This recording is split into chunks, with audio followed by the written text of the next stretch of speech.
Next time they shine your light in the sky, don't go to it. The bat is dead.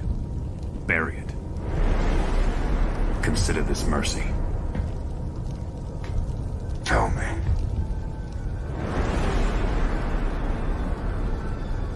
Do you bleed?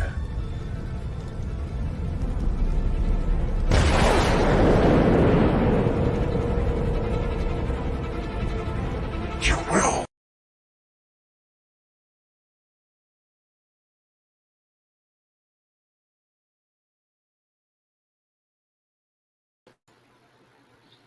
And welcome to another edition of Classic Comic Talks.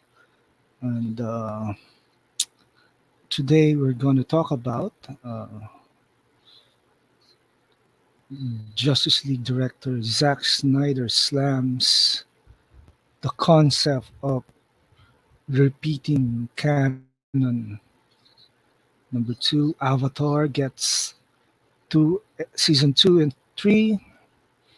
Number three is X-Men 700 brings back Chris Claremont, and a reaction on the Joe Rogan interview with Zack Snyder.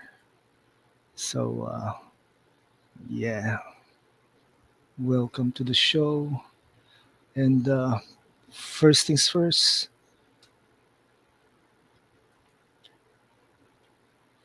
we have the Justice League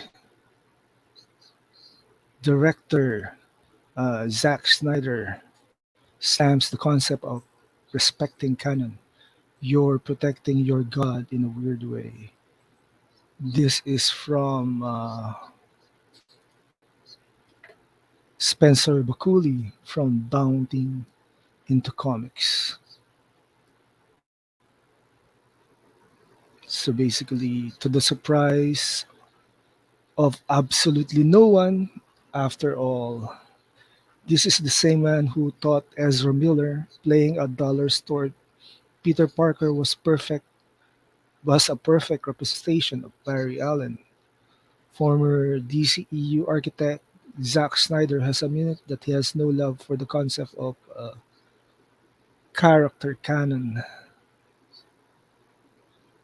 Yeah.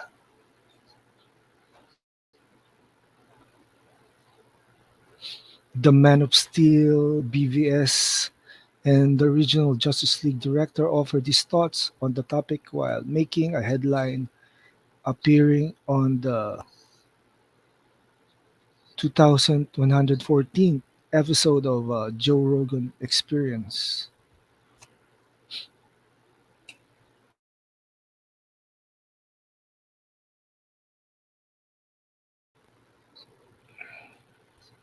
By the show's eponymous host for his reaction to some of the heavy levels of scrutiny his DC films have received from comic book fans.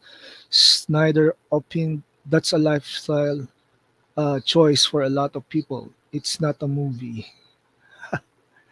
If I made a romantic comedy, they'll be like, okay, that was fun, explained the director.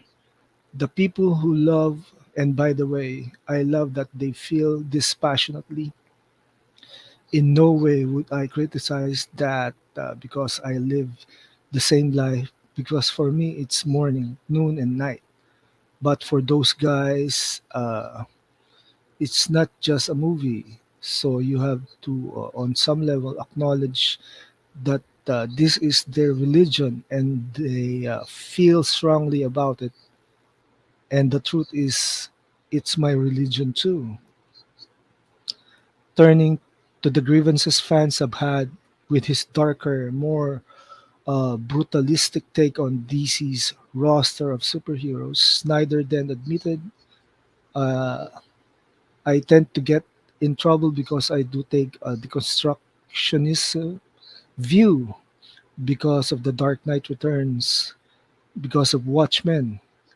If you read those two comics, it's hard to go back, and it's because I care that I want to take them apart. Those two comics he's been saying, The Dark Knight Returns by Frank Miller and The Watchmen by Alan Moore, are two of the best uh, graphic novels, graphic novels out there. People are always like Batman can't kill. Batman can't kill is canon. He explains on his creative philosophy, and I'm like, okay, the first thing I want to do when you say that is I want to see what happens. And they go, well, don't put him in a situation where he has to kill someone. Snyder continued. And I'm like, you're just protecting your god in a weird way. You're making your god irrelevant if he can't be in that situation. He has to now deal with that. If you don't do that, does it mean? Does he stand up to it? Can he survive that as a god, as your god? Uh, Following the brief detour in which he took a moment to offer praise to Frank Miller's deconstruction of the Dark Knight in the aforementioned the Dark Knight Returns comic book series. Snyder then affirmed there were like Frank Miller takes Batman and just tears him in half, and you go now to come out of that side of the out of on the other side of that, and Batman is still a hero. Batman still does the right thing, the director noted. He remain he mains his code, his ethics. He doesn't change, but like our perception of him changes.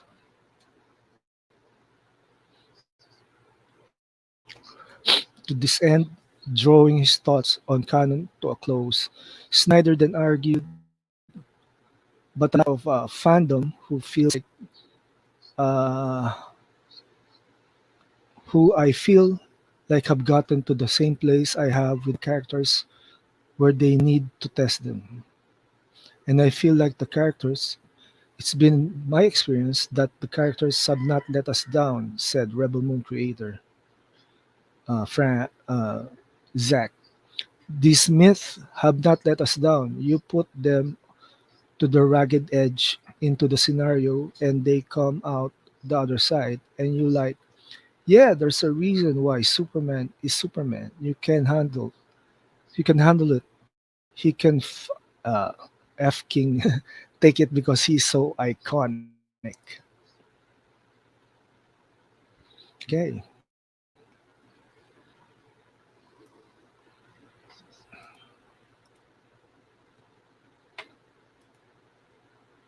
Basically, that was taken from the Joe Rogan interview with Zack Snyder.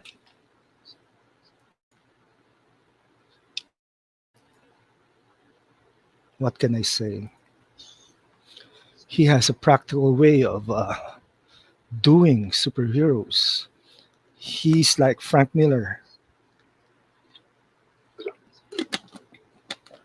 Zack Snyder is a visionary and an author. He doesn't. He doesn't like Christopher Nolan when he did the Dark Knight trilogy. His Batman is so real, and that's why Zack Snyder's Batman is still being talked about since 2016. Yeah, that's awesome.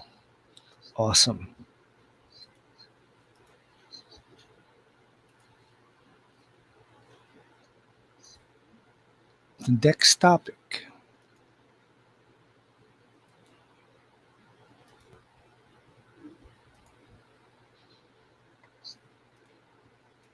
The next topic is from Cosmic Book News.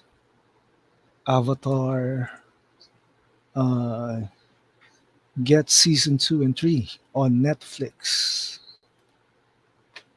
This is by Matt McGloin from Cosmic Book News.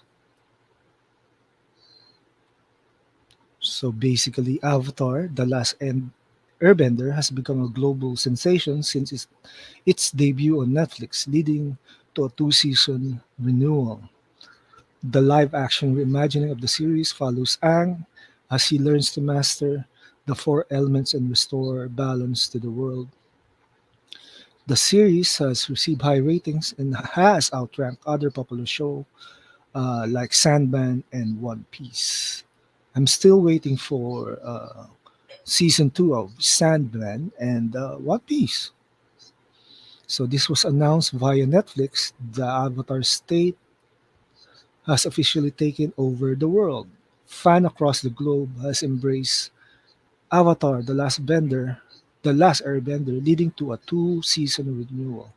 I wish they would renew One Piece for season 2.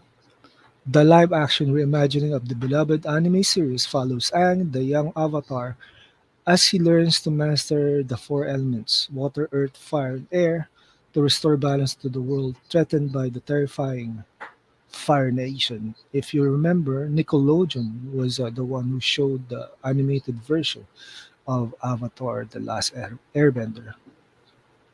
Netflix also released the following new poster, and it's confirmed that the series will end with season 3 that finishes Aang's journey. So let's see the Netflix tweet. Yep. Aang's journey continues. Season 2 and Season 3. The Last Airbender. Nice. Since the show's Netflix debut on February 22, Avatar: The Last Airbender has reigned as the top English TV show with 41.1 million views in just the first 11 days. The series ranked number 1 in 76 countries and in the top 10 in 92.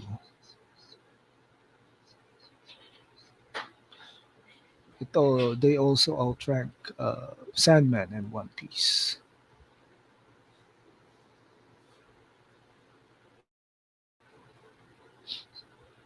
So, for those who don't know, Avatar: The Last Airbender is about the four nations of the world once lived in harmony, with Avatar, with the Avatar, master of all four elements, keeping peace between them.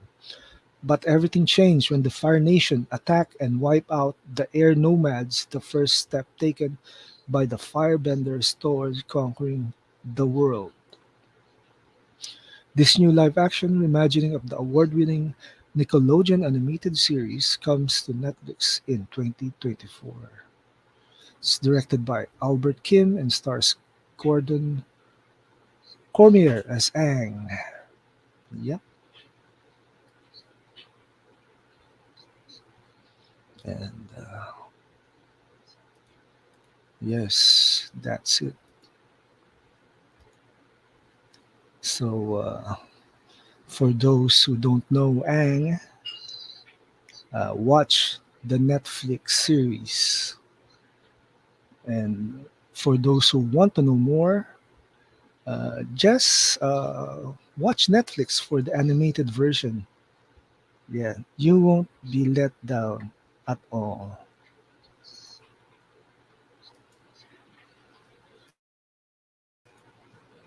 Yep. The next topic,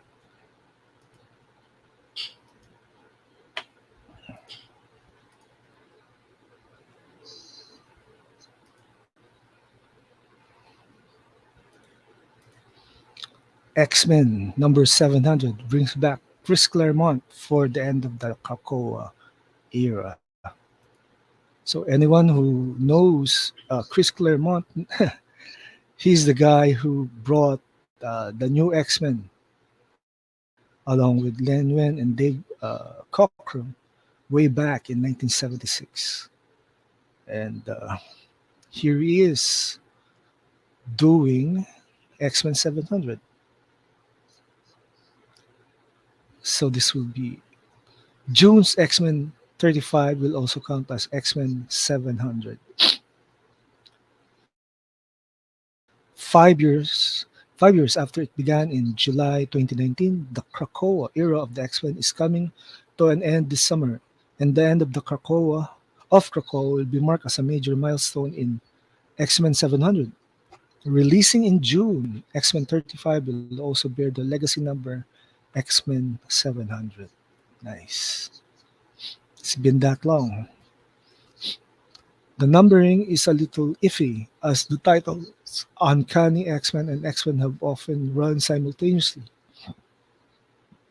but we're assuming Marvel is counting primarily based on Uncanny X-Men, a title has which been dormant for some time. Combined with the core X-Men title, they've been running over multiple volumes since Krakoa started. On that note, X-Men 700 will include contributions from current X-Men line writers Jerry Dungan, Kieron Gillian, and Al Ewing, with art from Lucas Werneck, Joshua Cassara, and more. Along with the crop of current X-Men creators, the oversized issue will also include a story by none other than Chris Claremont, whose run on X-Men from the 1970s through the 1990s defines much of what fans know of the team and its characters. Whoa, the poster is good. Uh-huh. Notice that Magneto and Professor X are leading. You see Wolverine, Cyclops and Jean Grey, the White Queen, Emma Frost, Juggernaut, Apocalypse, Banshee, Archangel, Polaris, and so many more. Artist Pepe Larraz provided the wraparound cover seen here, which includes many of the main characters of the Krakoa era, along with Xavier and Magneto in their classic incarnations, perhaps hinting of what their status quo may be when the new X-Men era starts later this year. All good things must come to an end, as good of the things as the Krakoan era has been for mutant kind. It's time to come at last. Its time has come at last, reads Marvel's announcement of X-Men 700. The tragedy and triumph of fall of the House of X, the madness and mystery of rise of the power of X, they have all come to their end and led to this moment, that which will change the future of mutant can for years to come. In my opinion, the Krakoa era was it's full of hit and misses for me. It's still unconfirmed who will take over as the X-Men creative team when the current volume comes to a close, but it's seeming pretty likely that the writer Gail Simone will be involved in the relaunch, and she's writing the X-Men portion of Marvel's upcoming X-Men Blood Hunt for Pre-Comics Day one shot. So this is on sale on June 5. Yep. So are you excited? Excited for it? I, for one, am. So,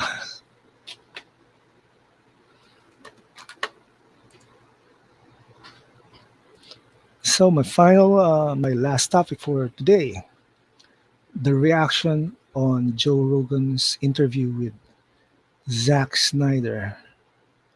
Okay, that was a 2 hours of fun and enlightening top interview from Joe Rogan.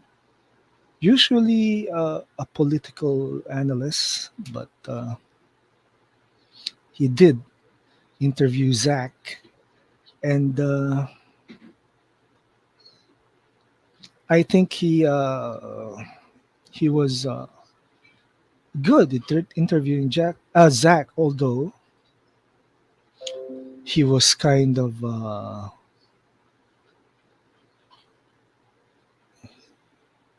he was kind of almost not uh, making the hard questions.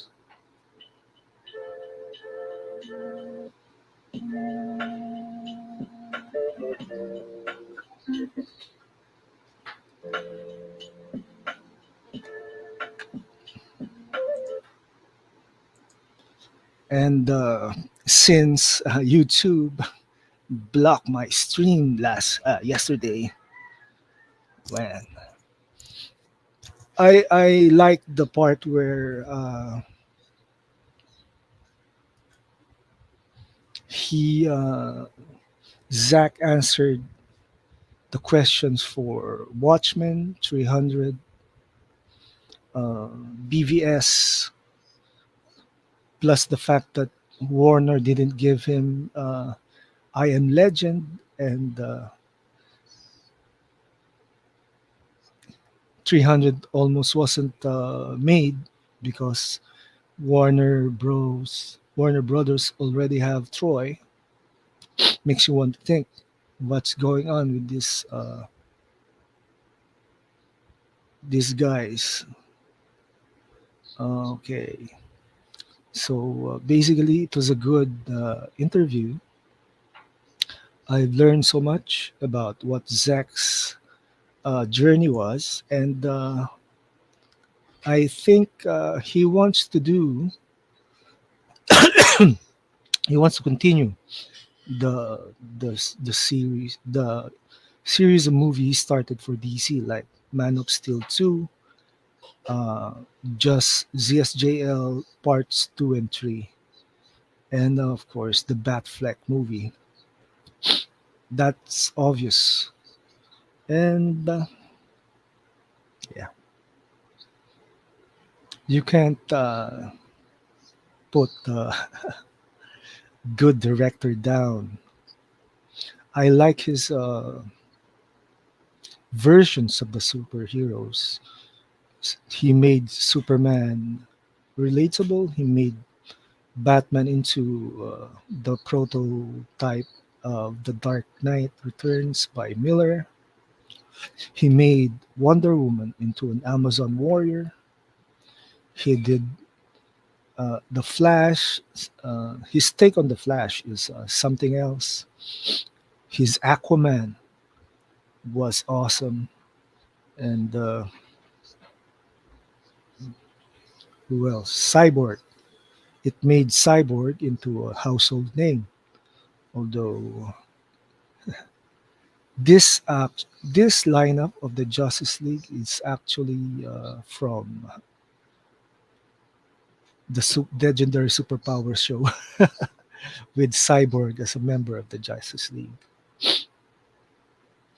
Yeah, and it was fun to watch the reaction of Zack Snyder and Joe Rogan, and I'm hoping to watch the interview again sometime. Mm. All right, so this is my live stream that was interrupted yesterday. Anyway, do do subscribe to my socials. That's Cut Her Wolf 5 at YouTube. Follow me in my other social media accounts like X Twitter, Tumblr, Facebook, Threads, and Instagram. Although Facebook is a hellhole. I think Meta is losing steam. Anyway, that's it for today's podcast. And Mikey Verse Forever I'm out of here.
People.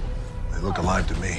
Because I saved them. Well, that's why I waited until you were there. I got the information I needed. No one died. I did it your way. He does have a point. I know it got lost in all the confusion, but we still have some issues to settle here. There are only heroes and there are villains. You think yourself a hero, but you would let these criminals go free. Heroes don't kill people. Well, I do.